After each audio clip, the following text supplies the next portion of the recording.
मित्रांनो, तुम्हाला माहीत आहे का, कार्तिकी एकादशी ते कार्तिकी पौर्णिमेपर्यंत रोज हे एक काम केले, तर आपल्या घराचे भाग्य बदलते, आपल्या घराची प्रगती होती.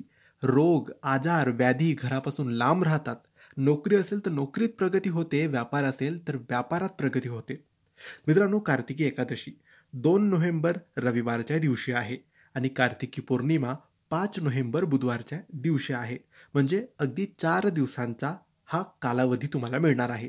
तर हे 4 दिवस तुम्ही न चुकता रोज हे एक काम करायचं आहे. खास करून महिलांनी काम करायचं आहे.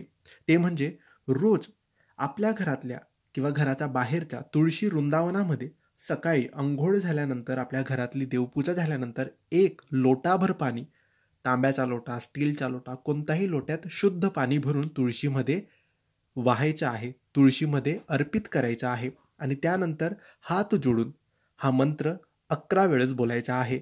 महाप्रसाद जननी सर्व सौभाग्यवर्धिनी आधी व्याधी हरा नित्यम तन्नो तुलसी त्वम नमोस्तुते.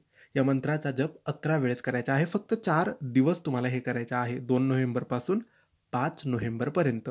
कारण याच कालावधीमध्ये तुळशी विवाह सुरू होतील. आणि मित्रांनो, या कालावधीमध्ये तुम्ही तुळशीचे पानं अजिबात तोडायचे नाही. तुळशीची नियमित पूजा करायची आणि तुळशीकडे जे मागाल ते नक्की तुम्हाला मिळेल. धन्यवाद.